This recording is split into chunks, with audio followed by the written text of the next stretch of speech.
ಹೋಗೋನು ಬಾ ತಂಗಿ ಒಣಗೇರಿ ಕ್ಷೇತ್ರಕ್ಕ, ತಾಯಿ ಶಿವನಮ್ಮನ ದರ್ಶನಕ್ಕ.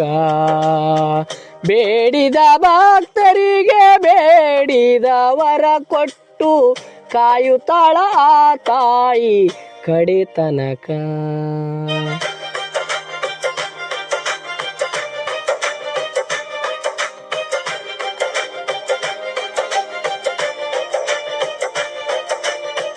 ತಾಯಿಯ ವಾರ ಮಂಗಳವಾರ ಮತ್ತು ಶುಕ್ರವಾರ ಊರಿನ ಭಕ್ತರು 5 ವಾರ ಹಿಡಿತಾರ.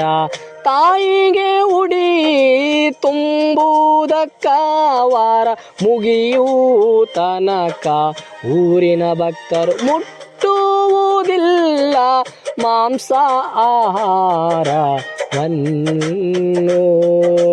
ಹೋಗೋನು ಬಾ ತಂಗಿ ಒಣಗೇರಿ ಕ್ಷೇತ್ರಕ್ಕ, ತಾಯಿ ಶಿವನಮ್ಮನ ದರ್ಶನಕ್ಕ.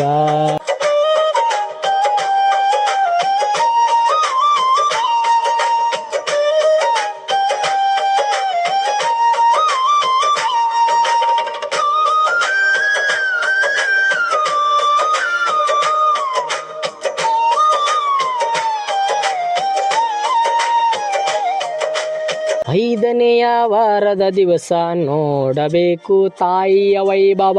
ಬೆಳಗಿನ ಜಾವದಲ್ಲಿ ಊರಿನ ಸೀಮೆಗೆ ಹಾಲು ಎರೆಯುತ್ತಾರ ಮಡಿಯಿಂದ ಹೋಗಿ ಊರಿನ ಎಲ್ಲ ಭಕ್ತರು.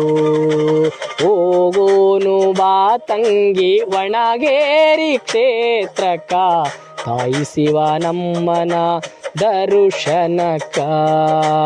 ಆಲರಿದ ನಂತರ ಪವಾಡ ಪುರುಷ ಶ್ರೀ ಮಳೆಯಪ್ಪಯ್ಯ ತಾತನವರ ಕುದುರೆ ಕಾಲು ಕೆದರಿದ ಸ್ಥಳದಲ್ಲಿ ಹಾಲಿನಂತೆ ನೀರು ಉಕ್ಕಿದೆ.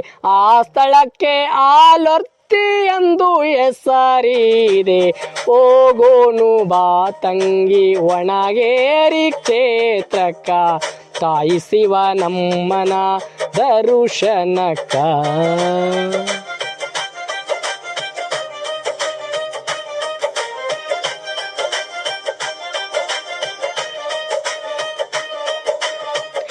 ಊರಿನ ಭಕ್ತರು ಕುಂಭ ಕಳಸ ಮೆರವಣಿಗೆ ಸಮೇತ ಆಲೊರ್ತಿಗೆ ಹೋಗಿ ಅಲ್ಲಿ ಲಿಂಗವ ಸ್ಥಾಪಿಸಿ ಅಭಿಷೇಕ ಮಾಡುವುದು ನೋಡಬೇಕು ತಂಗಿ. ಮತ್ತೆ ರಾತ್ರಿ ತಾಯಂದಿರು ತಾಯಿ ಗುಡಿಗೆ ಬಂದು ಭಕ್ತಿಲಿಂದ ಉಡಿ ತುಂಬಿಸಿಕೊಳ್ಳುವರು. ಹೋಗೋನು ಬಾ ತಂಗಿ ಒಣಗೇರಿ ಕ್ಷೇತ್ರಕ್ಕ, ತಾಯಿ ಶಿವನಮ್ಮನ ದರ್ಶನಕ್ಕ.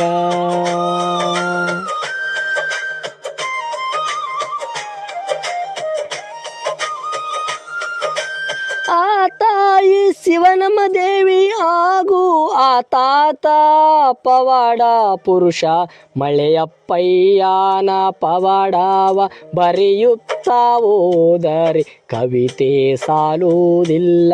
ಆಡುತ್ತಾ ಹೋದರೆ ಪದಪುಂಜ ಮುಗಿಯುವುದಿಲ್ಲ. ಹೋಗೋನು ಬಾ ತಂಗ್ಯಮ್ಮ ಒಣಗೇರಿ ಕ್ಷೇತ್ರಕ್ಕ, ತಾಯಿ ಶಿವನಮ್ಮನವರ ಬೇಡಿಕೊಂಡು ನಾವು ಮುಕ್ತಿಯನ್ನು ಹೊಂದೋಣ ಬಾರಮ್ಮ.